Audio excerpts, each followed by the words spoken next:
नमस्कार बच्चों, मैं मनोज कुमार आज की क्लास में आपका स्वागत करता हूं। और आज की क्लास में हम जितना पढ़ लिया है ना, उससे आगे का आप देखते हैं इक्विवेलेंस रिलेशन, तुल्यता संबंध। तुल्यता संबंध कोई खास कुछ ऐसा नहीं है कि मतलब इसके लिए हमें कुछ अलग से पढ़ना होगा, ठीक है ना। हमें वही पढ़ना है जो हम पढ़ चुके हैं, ठीक। उसको समझते हैं और समझने के बाद फिर उसको एक एग्जाम्पल से समझते हैं कि मतलब तुल्यता संबंध होता क्या है। ओके, फिर देखते हैं। देखिए इक्विवेलेंस रिलेशन, तुल्यता संबंध। तो जितने भी रिलेशन हमने पढ़ लिए हैं, उनमें से कुछ रिलेशन इससे रिलेटेड होंगे, मतलब ऐसे कुछ ऐसे रिलेशन होंगे जिनके माध्यम से ये इक्विवेलेंस रिलेशन बनेगा। कोई भी रिलेशन इक्विवेलेंस रिलेशन बनेगा। कैसे बनेगा देखते जरा। A relation R is an equivalence relation on set A, ठीक है। ए रिलेशन एक संबंध आर है, ठीक है, सेट ए पर। वह संबंध इक्विवेलेंस रिलेशन यानी तुल्यता संबंध होगा, ठीक है। एक सेट ए में कोई संबंध आर तुल्यता संबंध कहलाएगा या तुल्यता संबंध होगा यदि इफ एंड ओनली इफ, ठीक है। इफ एंड ओनली इफ क्यों लिखा गया है? देखिए, अगर ये सत्य है तो ये तीनों सत्य हैं, अगर ये तीनों सही हैं तो फिर ये बात सत्य हो जाएगी, ठीक है ना। तो दोनों तरीके से सही है, इसलिए इफ एंड ओनली इफ का प्रयोग किया गया है, ठीक। तो जैसा मैंने कहा वीडियो के स्टार्टिंग में, क्लास स्टार्टिंग में मैंने कहा कि इसके लिए कुछ अलग से नहीं पढ़ना है, जितना पढ़ लिया उसी में से इसको मतलब डिफाइन करना है। तो जरा देखिए, पहला पॉइंट है इट इज। इट का मतलब ये रिलेशन आर जो है ना, या तो मैं ये लिखूं रिलेशन आर इज रिफ्लेक्सिव, या मैं ये लिखूं इट इज, क्योंकि इसी के बारे में चर्चा कर रहे हैं और रिलेशन आर हम पहले कह चुके हैं। तो जाहिर सी ये बात है कि हम उसी के बारे में चर्चा कर रहे हैं। तो इट इज रिफ्लेक्सिव यानी ये रिलेशन रिफ्लेक्सिव होना चाहिए। कैसा होना चाहिए? रिफ्लेक्सिव। अर्थात A comma A belongs to R. Reflexive क्या था कि ए कॉमा ए यानी सेट ए का प्रत्येक एलिमेंट, ठीक है, स्वयं से जुड़ा हुआ होना चाहिए। तो ये for all A belongs to A, पहली शर्त ये थी रिफ्लेक्सिव। दूसरा क्या था? It is symmetric. It is symmetric यानी रिलेशन कैसा होना चाहिए? सिमेट्रिक। अर्थात ए कॉमा बी बिलोंग करना चाहिए किसमें? आर में, ठीक है। ए कॉमा बी बिलोंग करना चाहिए आर में, तब बी कॉमा ए भी बिलोंग करना चाहिए आर में। अगर ए कॉमा बी आर में है तो बी कॉमा ए भी कहां होना चाहिए? आर में होना चाहिए, ठीक है। और ए और बी कहां से आएंगे? सेट ए के एलिमेंट होंगे। तीसरा था इट इज ट्रांजिटिव। बहुत अच्छे से समझाया इसको मैंने। इट इज ट्रांजिटिव अर्थात A comma B belongs to R और B comma C belongs to R, यानी एक एलिमेंट ये दोनों किस में होने चाहिए? आर में होने चाहिए। तब चेक करेंगे क्या ए सी से रिलेटेड है, क्या ए सी से संबंधित है। अगर संबंधित है तो ट्रांजिटिव होगा और संबंधित नहीं है तो ट्रांजिटिव नहीं होगा। इसको मैंने इस क्लास से पीछे की क्लास में आपको बखूबी बहुत अच्छे से इसको समझाया है ना। मैंने आपको व्यवहारिक रूप से मैंने 2 एग्जाम्पल भी लिए, जिनमें एक एग्जाम्पल मैंने एक ही परिवार की बहनों के बीच में लिया कि बहन वाला संबंध कैसा होता है आपका ट्रांजिटिव होता है, भाई वाला संबंध ट्रांजिटिव होता है। लेकिन जो मैंने मित्रता वाला संबंध लिया था ना, और खासकर वो मैंने अपने मित्रों के बीच में लिया, तो वो आपको क्लियर किया मैंने आपको कि वो ट्रांजिटिव होगा, ठीक है ना। और इत्तेफाक की बात बता दूं आपको, हम तीनों ही अच्छे मित्र हैं, ठीक है। वो एक अलग बात है, क्योंकि मुझे वो डिफाइन करना था तो मैंने उस तरीके से इस बात को बताया कि मेरी अनिल संघ से मित्रता है या नहीं है ना। ये तो मेरे ऊपर निर्भर करेगा या उनके ऊपर निर्भर करेगा कि वो मुझसे मित्रता रखना चाहते हैं या नहीं। लेकिन हकीकत ये है कि हम तीनों ही लोग, Manoj sir, Shankar sir, Anil sir, तीनों ही लोग घनिष्ठ मित्र भी हैं, ठीक है। एक मित्र मेरे और भी हैं, गुलशन सर, जिन्हें गुलशन भाई के नाम से जानते हैं, वो भी एक मित्र है मेरे, बहुत अच्छे मित्र हैं, है ना। तो हम लोगों की घनिष्ठता अच्छी रहती है। तो उनका एग्जाम्पल मैंने यहाँ नहीं लिया क्योंकि उनका मेरा रिलेशन ठीक, लेकिन उनका इनके साथ रिलेशन अभी इतना नहीं है ना, इतना मेलजोल नहीं है, इसलिए उनका एग्जाम्पल यहाँ नहीं बन पा रहा था। तो मैंने अपने जो साथ में जो मित्र थे मेरे अभी, उनको लेकर के मैंने ये आपको एक रिलेशन समझा दिया कि मित्रता वाला जो रिलेशन होता है वो आपका ट्रांजिटिव होता है, ठीक है। ऐसे ही आप इसी चीज को आप अपने मित्रों में लेकर के उसको समझें, ठीक है। अपने मित्र जो भी आपका मतलब मित्रों की टोली होती है, जो आप मित्र फ्रेंड सर्कल में जो लोग हों, वहां पर आप इसको अप्लाई करें तो ट्रांजिटिव समझने का बहुत अच्छा तरीका है। एक तो फैमिली में और एक अपना मित्रता में, ठीक है ना। अब जरा देखते हैं, मैंने एक एग्जांपल लिया, ये आपको क्लियर हो गया होगा। तो यानी कोई भी रिलेशन इक्विवेलेंस रिलेशन होगा कब होगा, जब इन तीन शर्तों का पालन करे, 1 2 3। अगर तीन शर्तें पूरी कर रहा है तो रिलेशन ट्रांजिटिव होगा, इक्विवेलेंस होगा। अगर इन तीन शर्तों का पालन नहीं करता तो रिलेशन इक्विवेलेंस नहीं होगा। ठीक है, तो ये तीन शर्तें क्या थी वो मैंने आपको बता दिया, पिछली क्लास में मैंने आपको पढ़ा भी दिया है। मतलब भिन्न भिन्न क्लास जो मैंने ली है ना, विभिन्न क्लासों में मैंने आपको दो रिलेशन करके 6 प्रकार के रिलेशन बताए थे। अब ये स्पेशल टॉपिक आपका इक्विवेलेंस रिलेशन हो गया। ठीक है, आएगा टाइप में ही, लेकिन स्पेशल केस बन गया अब ये। ठीक है, क्योंकि ये तीन रिलेशन को मर्ज करके, यानी तीन प्रकार के रिलेशन को मर्ज करके तब जाकर के एक आपका इक्विवेलेंस रिलेशन प्राप्त होगा। ठीक है, चलो देखिए एक एग्जांपल लिया मैंने, A इक्वल टू एक सेट लिया A, उसमें एलिमेंट है ABC, एक रिलेशन डिफाइन किया इस पर, क्या A, B, B, C, C, A, B, B, A। अब इसको चेक करना है कि ये इसको ये चेक करना है क्या ये इक्विवेलेंस रिलेशन है। तो जब हमें ये इक्विवेलेंस रिलेशन चेक करना है तो फिर उसके लिए हमें तीन शर्तें चेक करनी होंगी बारी बारी से। तो पहले हमें क्या चेक करना होगा, रिफ्लेक्सिव, उसके बाद क्या चेक करना होगा, सिमेट्रिक, फिर उसके बाद क्या करना चाहिए, मतलब क्या चेक करना होगा, ट्रांजिटिव। तो देखिए हम पहले चेक करते हैं आपका रिफ्लेक्सिव। क्या चेक करते हैं, रिफ्लेक्सिव। देखेंगे कि ये रिलेशन रिफ्लेक्सिव है या नहीं। तो जरा देखो रिफ्लेक्सिव क्या कहता है, सेट ए में आने वाले प्रत्येक अवयव, सेट ए में आने वाला प्रत्येक अवयव केवल और केवल किससे जुड़ा होना चाहिए, स्वयं से जुड़ा हुआ होना चाहिए। ठीक है, केवल नहीं, रिफ्लेक्सिव है वो आइडेंटिटी में होता है, ओनली वर्ड किसमें आता है, आइडेंटिटी में। यहां पर क्या आएगा, इटसेल्फ, यानी खुद से जुड़ा होना चाहिए। ठीक है, तो देखो A, खुद से जुड़ा हुआ है, B, खुद से जुड़ा हुआ है, C, खुद से जुड़ा हुआ है, A, B अदर से जुड़ गया, B, A अदर से जुड़ गया।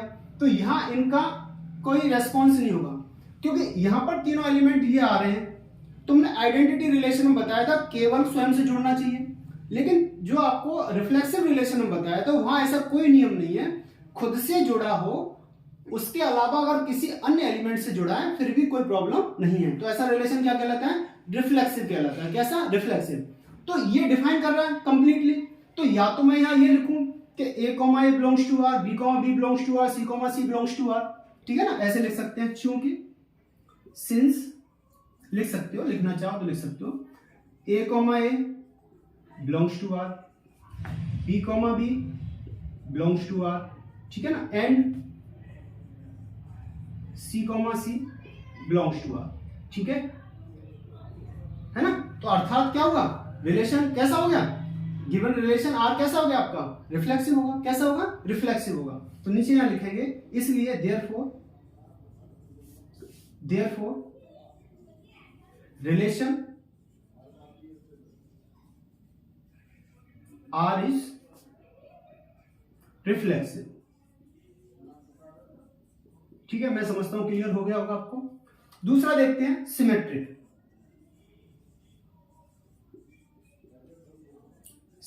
देखिए ये बोर्ड के बच्चे होते हैं ना, उनके लिए तो इस टाइप से लिख के करना होगा, लेकिन अगर कॉम्पिटिटिव एग्जाम में करना हो तो केवल चेक करना है, लिखना नहीं है, चेक करना है और टिक करना है क्वेश्चन को देख करके। ठीक है, उसमें ये सब कुछ नहीं लिखना। ये तो भाई बोर्ड के बच्चे परीक्षा देंगे 12th में, तो 12th वाले बच्चों के लिए तो ये लिख के करना पड़ेगा ना पूरा, इसलिए इस तरीके से बता रहा हूं। अब यहां देखो सिमेट्रिक चेक करना है, तो सिमेट्रिक में क्या है, ए का रिवर्स A, आ रहा है, बी का B भी आ रहा है, C का C आ रहा है, रिवर्स हो रहा है।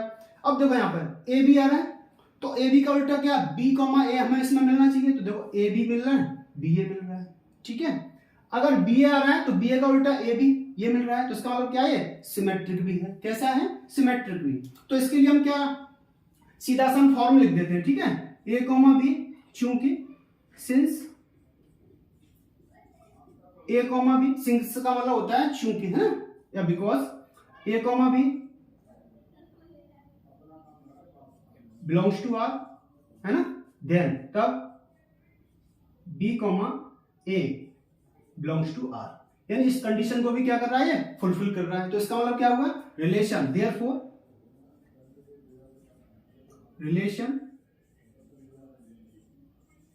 R इज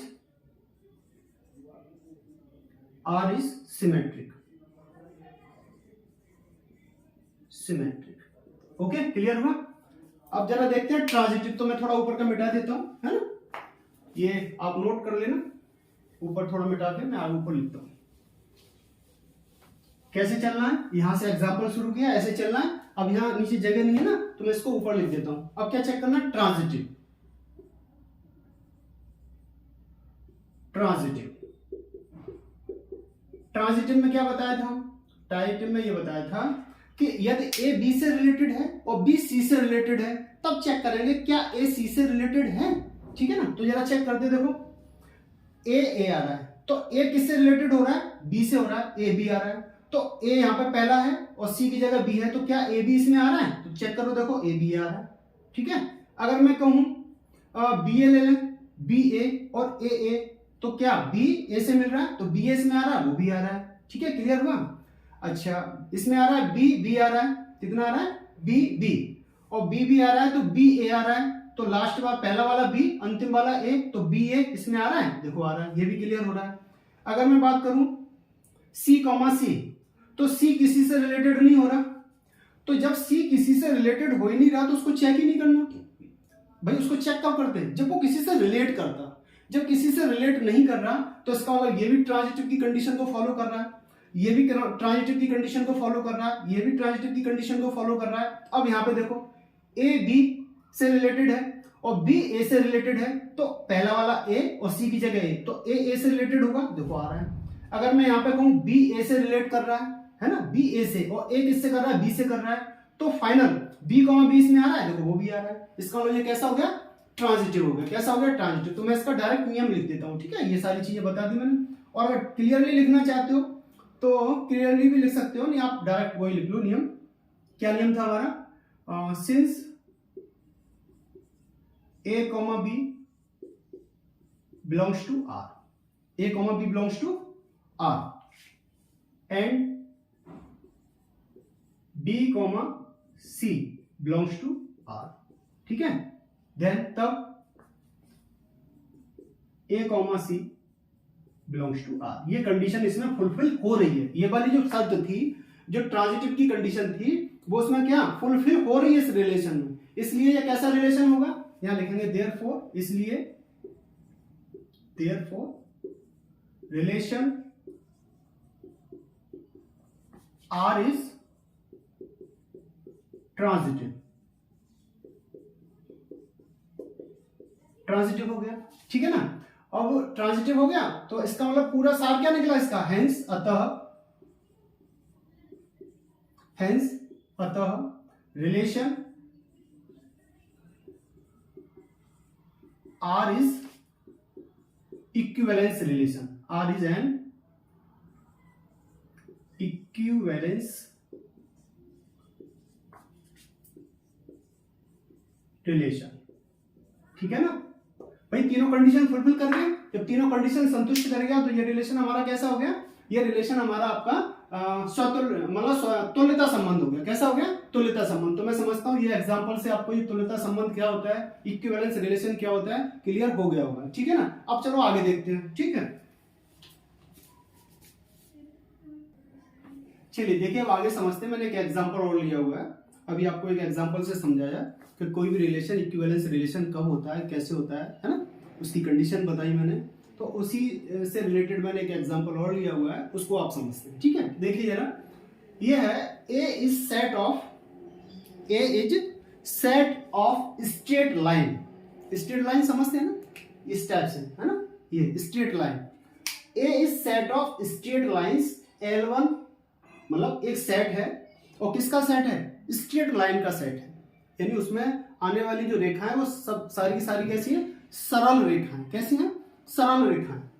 तो क्या कह रहा है वो, L1 यानी जो रेखा है ना L1 रेखा L2 से रिलेटेड है, ठीक है। L1 रेखा L2 से रिलेटेड है, जुड़ी हुई है। किसके अनुरूप जुड़ी हुई है, क्या कनेक्शन है उनके बीच में, कैसे जुड़े हुए हैं, तो देखो लिखा हुआ है डिफाइंड बाई, यानी संबंध दे दिया कि कैसे जुड़े हुए हैं लोग, ठीक है भाई। मान लीजिए अगर दो लोगों की मैं बात करूं, अगर दो लोग आपस में जुड़े हैं किसी भी तरीके से, तो उनके बीच में कोई ना कोई तो रिलेशन होगा, ठीक है। अगर मान लीजिए एक महिला है, एक पुरुष है, अगर वो भी एक दूसरे से जुड़े हैं, तो जाहिर सी बात है पति पत्नी के अकॉर्डिंग ही जुड़े होंगे, उनके बीच में पति पत्नी वाला संबंध होगा। ठीक, तो इसका मतलब ये हुआ कि दो लोगों के बीच में कोई ना कोई रिलेशन तो अवश्य होगा, चाहे घर में अपने माँ बाप हो, चाहे बहन भाई हो, ठीक है ना, चाहे पति पत्नी हो, चाहे मित्र हो, है ना, कोई भी हो, ठीक है, अन्य फैमिली से रिलेट करके भी देख सकते हैं, लेकिन रिश्ता जरूर होगा। तो वही डिफाइन कर दिया, defined by L1 is parallel to L2। ये चिन्ह किसका? पैरेलल का, यानी दो रेखाओं के समांतर होने के लिए ये पैरेलल का चिन्ह लगा दिया।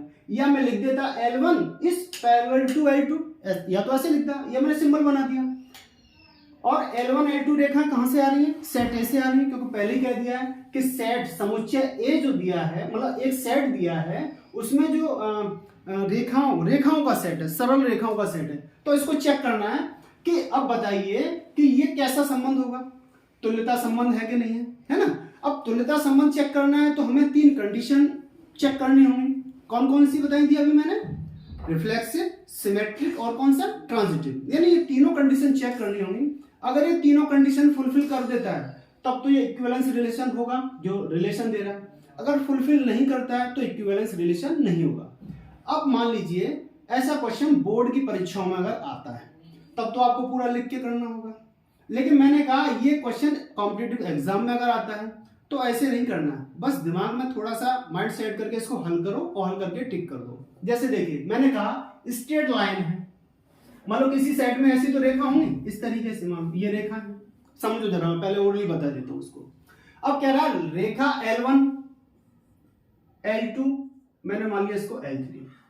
अब देखो L1 is parallel to L2, यानी ये वाली रेखा L2 के पैरेलल है, समांतर है, ठीक है। अब हमारा रिफ्लेक्सिव रिलेशन क्या कहता है कि A, यानी ऑर्डर्ड पेयर, यानी प्रत्येक एलिमेंट खुद से रिलेट होना चाहिए। इसका मतलब क्या कि L1 रेखा किससे रिलेटेड होनी चाहिए? L1 से। अब ये चेक करना है क्या ये रिलेटेड हो सकती है या नहीं। तो भाई ये बताओ, कोई भी रेखा L1 है तो क्या L1 रेखा L1 के समांतर नहीं होगी? भाई मैंने दूसरी रेखा भी इसी पे खींच दी तो उसके समांतर होगी, कॉन्साइड कर जाएगी, ठीक है ना, संपाती हो जाएगी। कॉन्साइड मतलब संपाती हो जाएगी। तो कहने का मतलब मैंने एक रेखा अगर मैं ये कहूं ए बी है ना, एक रेखा मैंने और ले ली, मान लो एक रेखा कह दी मैंने CD कह दी, तो एक रेखा के ऊपर ही तो दूसरी रेखा है, कॉन्साइड करेगी तो पैरेलल हो गई कि नहीं हो गई। इसका मतलब पहली मतलब L1 is parallel to L1, यानी ये कंडीशन रिफ्लेक्सिव वाली संतुष्ट हो जाती है कि कोई भी रेखा क्या होगी, कोई भी रेखा अपने आप से कैसी होगी? समांतर होगी, जो रिलेशन दिया हुआ उसके अकॉर्डिंग, ठीक है। उसके बाद क्या, सिमेट्रिक का देखते हैं। तो सिमेट्रिक का क्या है कि L1 रेखा पैरेलल है L2 के, L1 रेखा पैरेलल है L2 के। तो मुझे ये बताओ क्या L2 रेखा L1 पैरेलल के नहीं होगी?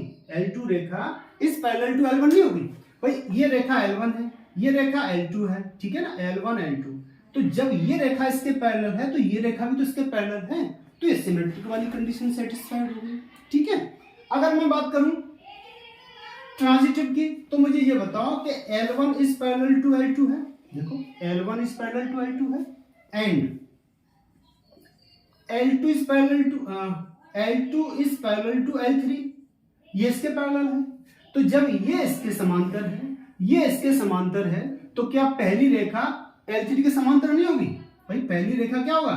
L1 is parallel to L3, यानी L1 रेखा L3 के समांतर होगी, क्योंकि तीनों ही रेखा समांतर है। ये कंडीशन दी गई है, रिलेशन दिया गया L1 is parallel to L2। तो ये देखो ये रिफ्लेक्सिव वाली कंडीशन भी सेटिस्फाइड हो गई। अभी मैंने लिखी थी आपकी सिमेट्रिक वाली भी कंडीशन सेटिस्फाइड हो गई, और आपकी ये वाली कंडीशन सेटिस्फाइड हो गई ट्रांजिटिव वाली। जब तीनों कंडीशन सेटिस्फाइड होंगी इस रिलेशन पर, तो ये रिलेशन कैसा हो जाएगा?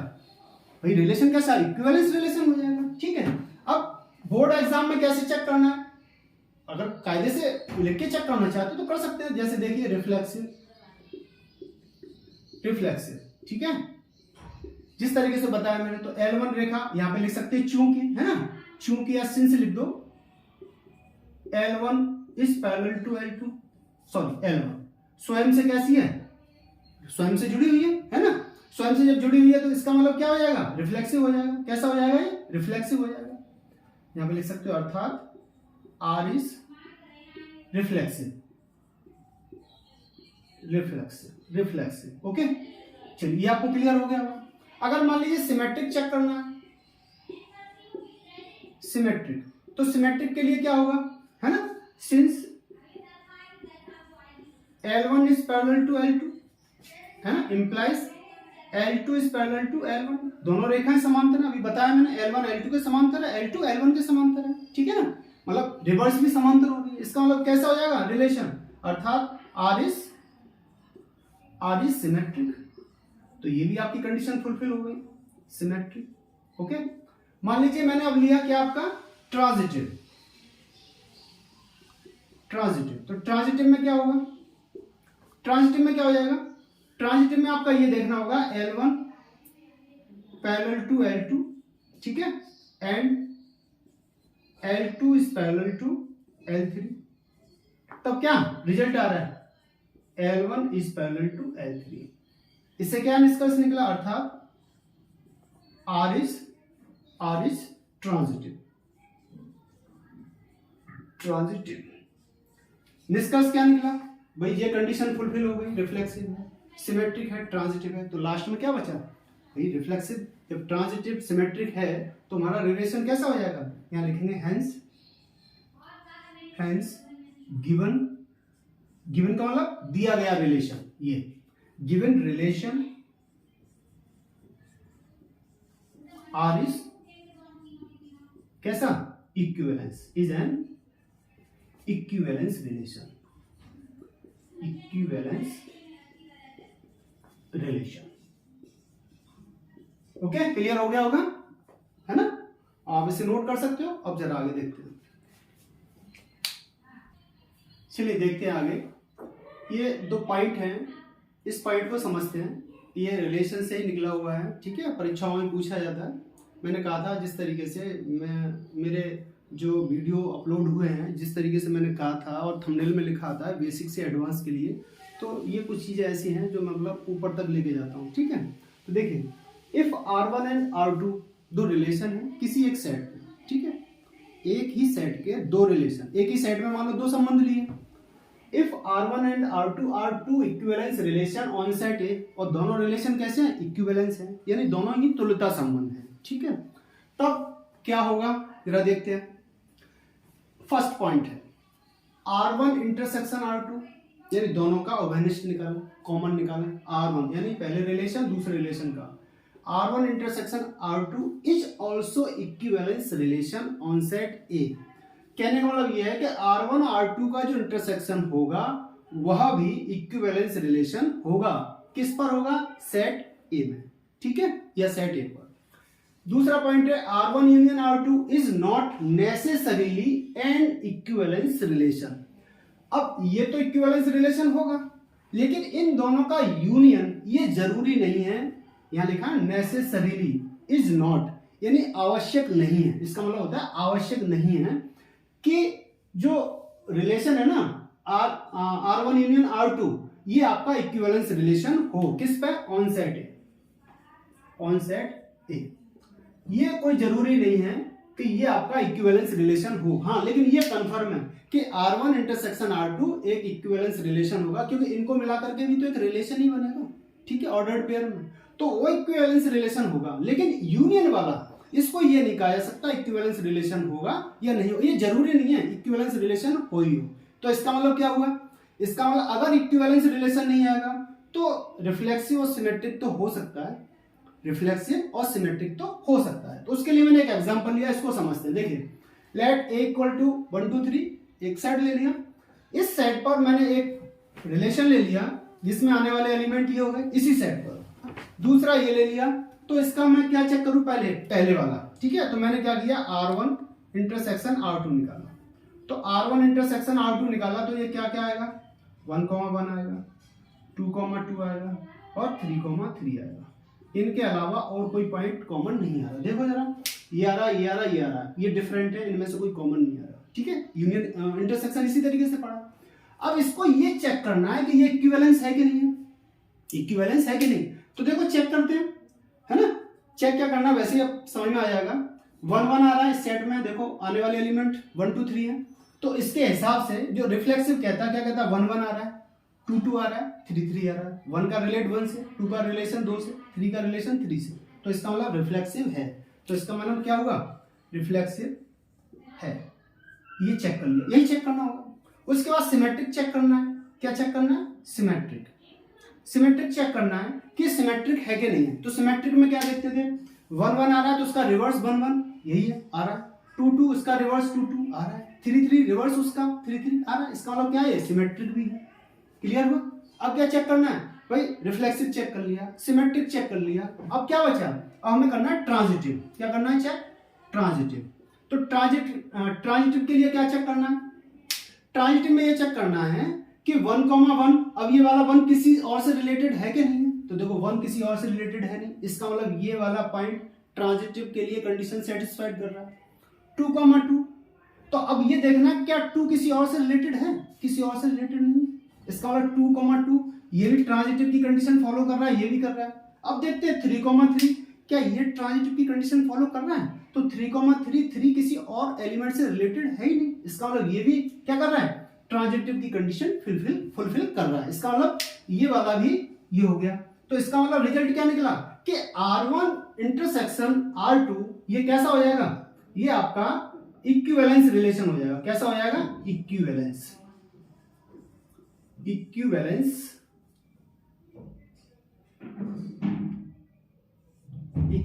रिलेशन। ठीक है ना।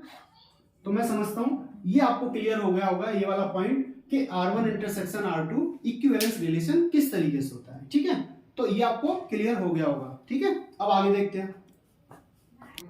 चलो अब दूसरे पॉइंट को समझते हैं। ठीक है, दूसरा पॉइंट, पहले तो इंटरसेक्शन वाला मैंने दिखा दिया आपको, इक्विवेलेंस रिलेशन होगा। अब इसको भी चेक कर लेते हैं, जिससे कि हमने जो 2 पॉइंट लिखे हैं वो हमारे माइंड में एकदम सेट हो जाए कि हाँ ऐसा ऐसा होता है। ठीक है, तो देखिए यूनियन के लिए क्या किया, R1 ये रहा, R2 ये रहा, यूनियन पढ़ चुके हैं, सेट थ्योरी पढ़ चुके हैं, है ना। अगर आपको सेट में प्रॉब्लम है या मान लीजिए रिलेशन पढ़ेंगे तो आप सेट पहले पढ़ें। तो मेरे जो पुराने वीडियोस की प्लेलिस्ट बनी हुई है वहां जाकर के आप उससे जरूर देखें। ठीक है, तो आपको सारी चीजें क्रमबद्ध तरीके से क्लियर होती जाएगी। ओके, जरा देखिए आगे, R1 यूनियन R2, तो इसमें आने वाले एलिमेंट देखो ये रिपीट कर रहा है, दोनों को इकट्ठा करके लिखते हैं। तो 1 1 आ रहा है, 2 2 आ रहा है, 3 3 आ रहा है, जिस तरीके से लिखते थे। अब इसमें 1 2 2 1 ये भी लिख दिया, 2 3 3 2 ये भी लिख दिया। अब इसको चेक करना है। ठीक है, कि ये हमारा क्या, एक तो रिफ्लेक्सिव चेक करना है। ठीक है, एक आपका क्या चेक करना है, सिमेट्रिक चेक करना है। ठीक है, और एक आपका क्या चेक करना है, ट्रांजिटिव चेक करना है। क्या चेक करना है, ट्रांजिटिव। ठीक है, तीनों चेक कर लेंगे, उसके हिसाब से डिसाइड कर लेंगे क्या होगा। ठीक है, ट्रांजिटिव। तो जरा देखिए रिफ्लेक्सिव चेक करते हो। तो रिफ्लेक्सिव के लिए क्या है कि सेट ए में आने वाला प्रत्येक एलिमेंट किससे जुड़ा होना चाहिए, खुद से जुड़ा होना चाहिए। तो देखिए जरा 1 1 जुड़ा हुआ है, 2 2 जुड़ा हुआ है, 3 3 जुड़ा हुआ है। सेट ए में यही तो 3 एलिमेंट आ रहे थे, बाकी आए कोई दिक्कत नहीं। ठीक है, तो इसका मतलब ये रिफ्लेक्सिव तो हो गया। क्लियर है ना भाई, इतना सारा सब कुछ बता दिया मैंने, तो ये आपको समझ में आ गया होगा। 1 1 से रिलेटेड है, 2 2 से रिलेटेड है, 3 3 से रिलेटेड है। ठीक है, तो रिफ्लेक्सिव में क्या था कि जो सेट ए में आने वाले एलिमेंट हैं वे खुद से संबंधित हो, बाकी अगर किसी और से संबंधित हो जाते तो कोई प्रॉब्लम नहीं। तो इसका मतलब क्या, रिफ्लेक्सिव हो गया। ठीक है, आगे भाई 2 पॉइंट ही तो याद रखने हैं हमें, उसी की वजह से मैं इतना समझा रहा हूं। ठीक है, उसके बाद सिमेट्रिक चेक करना है। तो सिमेट्रिक में क्या होता है, रिवर्स आना चाहिए। ये एलिमेंट है उसका रिवर्स ये खुद है। ठीक है, तो ये सिमेट्रिक का नियम फॉलो कर रहा है। 2 2 इसका रिवर्स ये खुद है, तो ये भी फॉलो कर रहा है। 3 3 ये इसका खुद है, वो भी कर रहा है। अब देखो 1 2 तो इसमें 2 1 आना चाहिए, आ रहा है। 1 2 तो 2 1 आना चाहिए, इस रिलेशन में आ रहा है। फिर 2 1 तो उसका विपरीत क्या है, 1 2 वो भी आ रहा है। 2 3 तो उसका विपरीत क्या, 3 2 वो भी आ रहा है। अगर 3 2 चेक करें तो 2 3 भी आ रहा है। इसका मतलब ये रिलेशन कैसा हो गया, सिमेट्रिक भी हो गया। ठीक है, ये भी क्लियर हुआ। अब बचा ट्रांजिटिव, और ट्रांजिटिव चेक करते हैं। तो देखो 1 1 से रिलेट कर रहा है, तो 1 आगे उसमें देखो किससे रिलेट कर रहा है, ये वाला 1 2 से रिलेट कर रहा है, तो पहला 1 और सी की जगह 2। तो क्या 1 2 इसमें मौजूद है, हाँ है ना, यही वाला। इसका मतलब 1 वाला तो क्लियर हो गया। अब देखते हैं 2 2 या 1 2 देख लो, यहां से 1 2। तो जब 1 2 देखेंगे, ये 1 2 बैठे हैं साहब। ठीक है, ये 1 2 तो 2 2 से रिलेट कर रहा है ना। तो 1 2 तो 1 2 इसमें आ रहा है, ये भी कंफर्म हो गया। 2 1 1 2 2 1 1 2, इसका मतलब क्या 2 2 इसमें आना चाहिए, 2 आ रहा है, ये भी क्लियर हो गया। 2 2 यहाँ पर चेक करते हैं, 2 2 2 किसी और से रिलेट है तो देखो 2 3 से रिलेट है, तो 2 3 इसमें आ रहा है, ये रहा, ठीक है, ये भी कंफर्म हो गया। उसके बाद चेक करते हैं 2 3 इसमें है तो 3 किससे है, 3 3 से है, तो 2 3 तो 2 3 आ रहा है, ये भी क्लियर हो गया, ठीक है ना।